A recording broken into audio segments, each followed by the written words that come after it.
Oi, oi, boa noite a todos. Então vamos começar lembrando os livros da Bíblia. Tá aqui minha fiel escudeira Rose. Vem aqui, Rô, dar boa noite para todo mundo. Oficial da Florida Reborn. Boa noite! Ai, ai. Hoje eu tô um pouquinho com gripe e o ar mais curto, por causa da gravidez também. Então vocês tenham paciência com a minha locução, tá? Então Josué, Juízes, Ruth, Samuel, Reis, Crônicas, Esdras, Neemias, Esther, Jó. Salmos, Provérbios, Eclesiastes, Cantares, Isaías, Jeremias e Lamentações. Ezequiel e Daniel, Oséias, Joel, Amós, Obadia. Jonas, Miqueias, Naum, Abacuque. Sofonias, Ageu, Zacarias e Malaquias. 39 livros são. No Velho Testamento eles estão. Esse é do Velho. Aí tem a musiquinha do Novo. Você precisa decorar também. Aí você vai saber todos os livros da Bíblia. Então, conheça a palavra de Deus. E hoje nós estamos na segunda aula de Ruth. Nós terminamos falando muito. Ruth é um livro muito fácil de se estudar. Como eu falei, ele só tem 4 capítulos. Então, dá para você ler agora, hoje, acabando essa nossa aula, você pode ler. Se você acompanhar ele pela Bíblia Apostólica, que é a versão que nós usamos, que é a Almeida Revista Atualizada, tem no início um resumo, que é um panorama muito bom. Depois você pode ler, eu posso falar nas outras aulas. E tem os personagens. Então a gente tem Ruth, que é o primeiro personagem, e fala de algumas características. Nós temos um estudo sobre vencer as cadeias hereditárias dentro do livro de Ruth, na Bíblia Apostólica, e um outro personagem que é Boaz, que é o resgatador, que aliás é o tema da marcha desse ano, que acontece no dia 20 de junho, não julho, junho, 20/6. Tá todo mundo convocado. Então a gente terminou, Rô, a aula passada, falando de Ruth 1:17, né? Que ela faz aquele canto e ela fala: onde tu fores, ireis eu, aonde tu pousares, pousareis eu, o teu povo é o teu povo, o meu Deus é o meu Deus. Ruth 1:16, que aliás foi muito bonito, a Síria, ela cantou no meu casamento o Cântico de Ruth. É um cântico muito bonito, né? E que eu queria que fosse louvado no meu casamento, com uma declaração mesmo. Que a gente, aqui foi de uma amizade, de um respeito, mas que a gente pode declarar isso para a pessoa que a gente ama. E eu falei que é essa aliança que eu tenho com meu marido. Ruth 1:17... ela continua falando desse voto, né, que ela fez, essa declaração de amor. Então ela fala: onde quer que morreres, morrerei eu, e ali serei sepultada. Faça-me o Senhor que bem lhe aprouver, se outra coisa que não seja a morte me separe de ti. Aí Ruth 1:18, ela fala assim: vendo, pois, Noemi, que de todo ela estava resolvida a acompanhá-la, deixou de insistir com ela. Hoje nós vamos aqui no versículo 19, que é a base da nossa aula. Aí, então ambas se foram até que chegaram a Belém. E sucedeu que chegaram ali, toda a cidade se comoveu por causa delas, e as mulheres diziam: não é esta Noemi? Porém ela lhe disse: não me chames Noemi, chame-me Mara, porque grande é a amargura que tem me dado o Senhor. Ditosa eu partir, porém o Senhor me fez voltar pobre, porque pois me chamará Noemi, visto que o Senhor se manifestou contra mim, o Todo-Poderoso tem me afligido. E assim voltou Noemi da terra de Moabe com Ruth, sua nora, a Moabita, e chegaram a Belém no princípio da cega da cevada. Tá. Essa jornada de volta delas era mais ou menos um caminho de 80 quilômetros. tá? Que elas percorreram para retornar a Belém.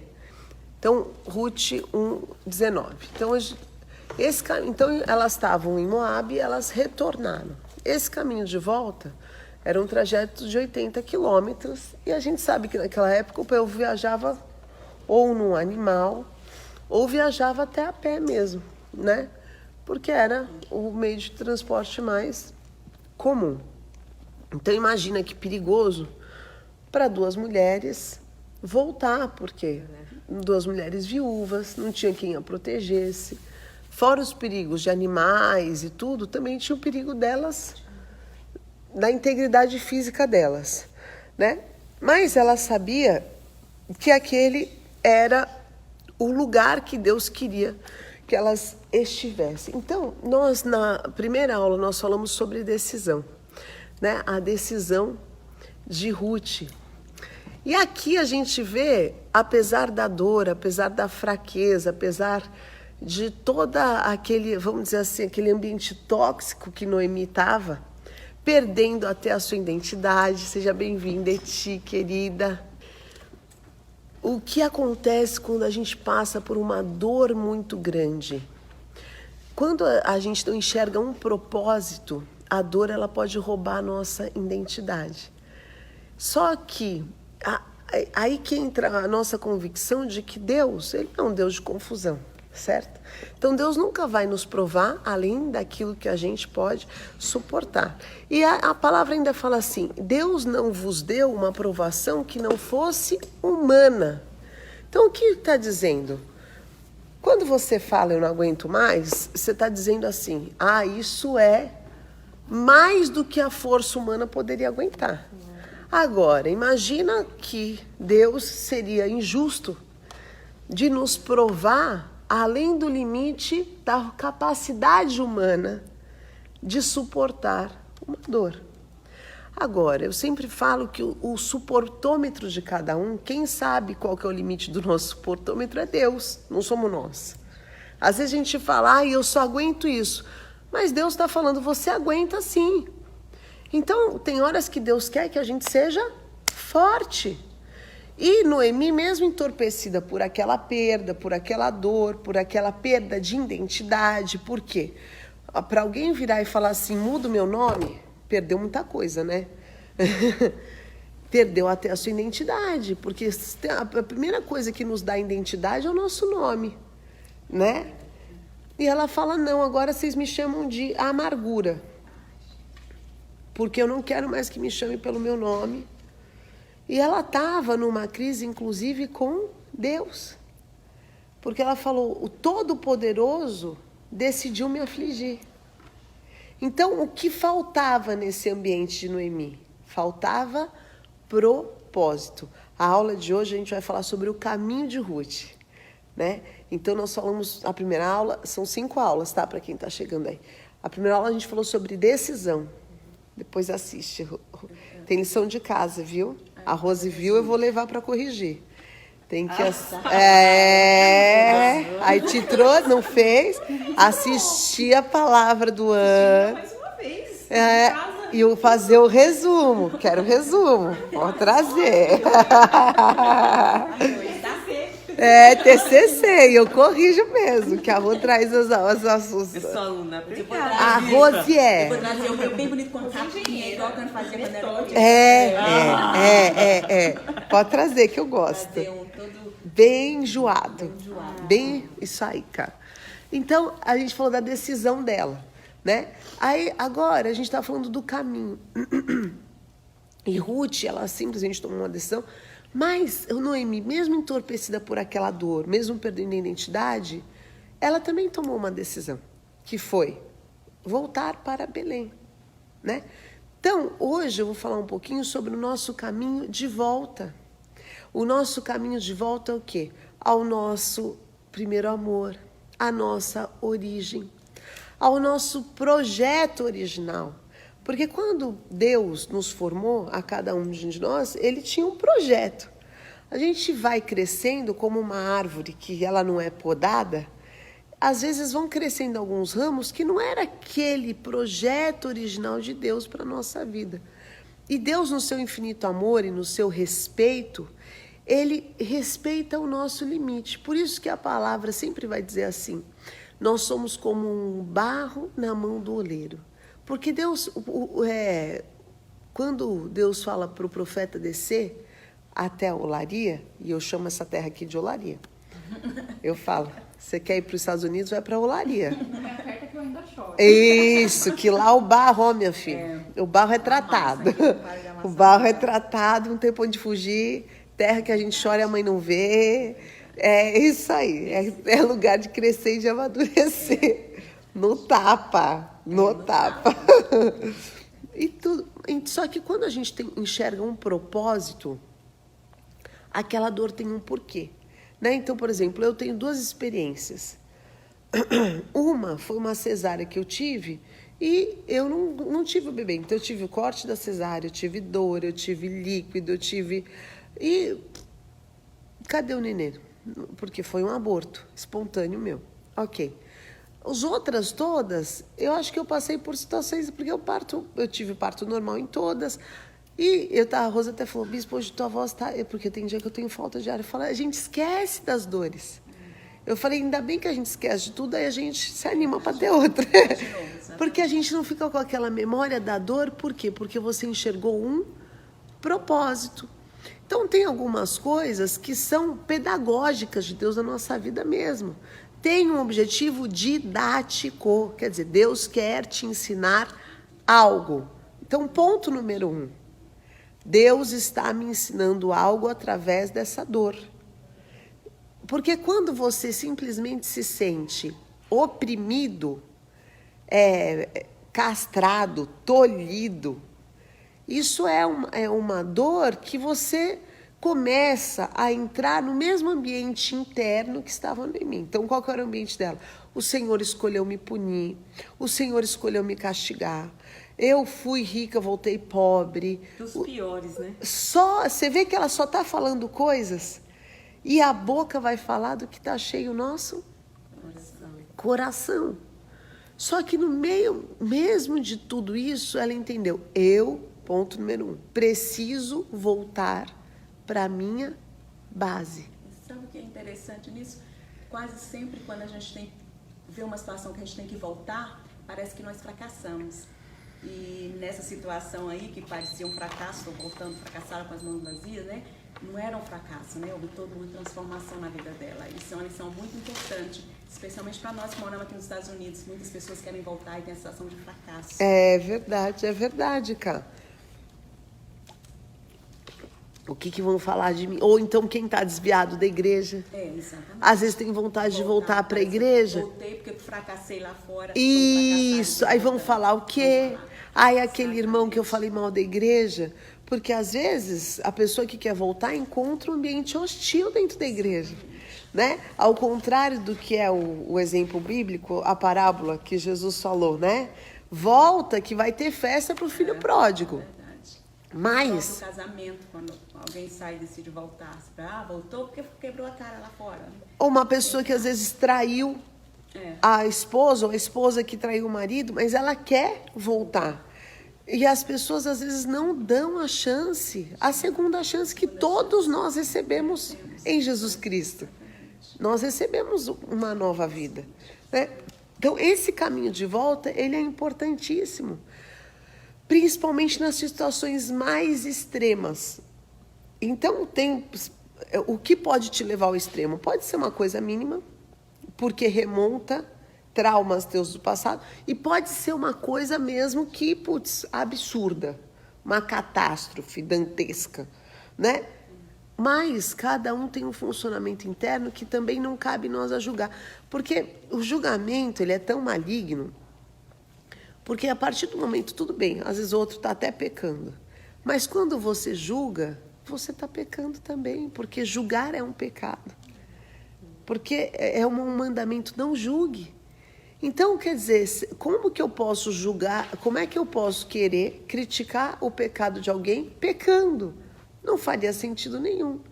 Por isso que quando Deus nos permite ver algo que o nosso irmão não enxerga, ou você se torna o intercessor dessa pessoa, de orar por essa pessoa, porque às vezes tem situações que a gente enxerga que nos incomodam demais. Poxa, como é que essa pessoa vive isso? Quando você tem esse incômodo extremo, é porque Deus está te incomodando para quê? Para ser o intercessor dessa pessoa. Ore por ela, clame por ela, interceda pela vida dela, porque a palavra diz assim, aquele que é forte, ajude quem está fraco. E aquele que está fraco, olha para quem está forte. E até porque nós não vivemos numa constante de força. Mas na nossa época forte, nos dias da nossa força, no dia que nós estamos pleno, que a gente está nessa fase do nosso ciclo, é a hora que a gente tem que praticar isso. Então, o caminho de volta, que é o primeiro ponto que eu acho que é muito importante a gente entender, principalmente no começo do ano, que a gente estabelece novas resoluções, né? Então, é importante você pôr no papel. Eu tenho para mim que as metas, eu sempre falo, aquilo que você coloca no papel, você se compromete com aquilo. E eu procuro, para cada ano, não estabelecer muitas metas novas. Eu procuro estabelecer, assim, um grande objetivo. Se você conseguir viver um grande objetivo por ano, em 10 anos você vai ver 10 grandes realizações. Puxa, olha, já é uma benção. Quando você tem um grande objetivo, você acaba gerando uma série de outras pequenas metas para alcançar um grande objetivo. E isso é muito bom quando a gente sabe se recompensar nas conquistas das pequenas metas, Rô. Das pequenas conquistas, porque elas estão construindo o grande. Então, muitas vezes, eu vejo assim, quando a gente pede algo ao Senhor, Deus nunca vai fazer do jeito que você quer. Mas nunca. Porque Deus não é Deus, não é homem, é Deus. Se fosse para fazer do teu jeito, Ele deixava você fazer. A gente está pensando em interferência de Deus. Deus vai fazer, Deus está fazendo. Mas muitas vezes, quando a gente não enxerga Ele fazendo, o olhar de Noemi, eu não estou enxergando Deus fazer do jeito que eu imaginava. E eu fecho os meus olhos e eu não enxergo mais nada do que Deus está fazendo, né? Então, por exemplo, eu estava orando com uma pessoa esses dias que ela tinha pedido para que Deus revertesse uma situação familiar dela. Deus reverteu. Só que reverteu a situação familiar, só que acompanhada de uma série de outras coisas que ela vai precisar vencer. Só que ela só estava focada nas outras situações que surgiram. Mas o que nós pedimos para Deus, o milagre foi, reverte essa situação, né? Então, é esse voltar o olhar. Então, o que eu espero do Senhor, né? Então, o meu caminho de volta para o meu ministério, o meu caminho de volta para a minha comunhão dentro da minha casa, o meu caminho de volta para que eu tenha paz interior, para que eu me ame, para que eu me sinta bem comigo mesmo. Porque qual que é a doença do século hoje? A depressão. Quando que a gente se deprime? Primeiro, quando a gente não enxerga propósito nas dores que nós passamos. E segundo, quando a gente deixa de ter a nossa conversa interna, né? Então, tudo que te aflige demais, como que eu converso comigo, com a minha Fernanda, né? Porque também, às vezes, nós somos os nossos piores carrascos. A gente se trata muito mal, principalmente a mulher, né? Porque a gente tem que cuidar de todo mundo, nós somos doadoras de amor, nós somos boas amigas, boas mães, boas companheiras. E na hora da gente cuidar da gente, nós somos nossas maiores carrascas. Só que a gente precisa da gente. Você precisa da Eti bem, você precisa da Cássia bem, você precisa da Rose bem, eu preciso da Fernanda bem. Porque se eu não estiver bem comigo mesma, eu começo a viver aquilo que aparentemente é uma falsidade. E isso vai criando frustração, decepção, porque parece que eu estou vivendo uma farsa. Então, eu criei um repertório do que atende às expectativas de todo mundo, mas o que me faz feliz? Né? Então, naquele momento de dor, mesmo ela intoxicada por tudo aquilo, ela sabia para onde voltar. É importante saber aonde que eu restarto. O computador não tem um botão de restart? A gente precisa saber quando eu estou com a cabeça muito confusa, com sentimentos muito desajustados, com as emoções muito à flor da pele, qual que é meu botão de restart? Para mim, é comunhão com a palavra de Deus. Eu preciso ter um tempo de oração, eu preciso ouvir uma palavra que purifique minha mente. Nessas fases que eu estou muito... Eu ouço palavra mesmo o dia inteiro, eu pego o podcast e só fico ouvindo, porque eu preciso ser purificada pela palavra. E aquilo vai, de novo, me alimentando, me fortalecendo, me lembrando quem eu sou. E como que eu converso comigo mesma? Eu, quando tenho um pensamento muito assolador, então, por exemplo, sei lá, sabe aqueles pensamentos que você está assistindo TV e o pensamento está na tua cabeça? Você acorda, vai fazer xixi, tá pensando naquilo. Eu paro e começo a conversar. Por que eu estou pensando nisso tanto? São meus medos? E isso é importante você pôr no papel. Então eu estou com medo do quê? E quando você coloca tudo aquilo no papel, na maioria das vezes é muito menor do que aquelas ideias, porque a gente tem uma mente criativa. Agora, se você simplesmente não quer ouvir, vou me distrair, deixa para lá, nunca vai voltar mais fraco. A pior coisa é falar que o tempo cura. O tempo não cura. Só deixando de lado até a hora que ele vem com mais força. Volta mais forte, cara. Cresce. Então, o tempo cura quando você está enfrentando as suas dores.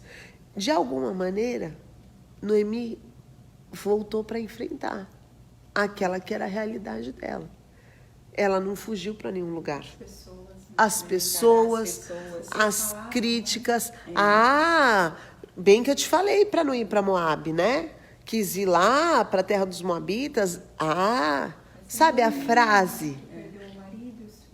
Sabe aquela frase, bem que eu te disse? Não é que eu te avisei. Estava tão bem aqui. Não é? Não é uma delícia ouvir isso?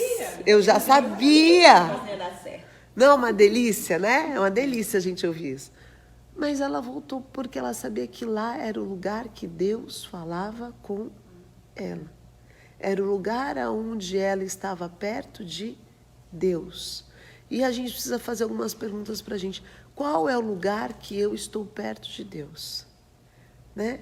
Então, eu estava até falando com a minha mãe, uma pessoa muito tóxica que a gente encontrou, só fala mal dos outros. Eu falei, mas você já reparou que se não for para você desabafar, a pessoa, você nunca sai de uma conversa dessa bem?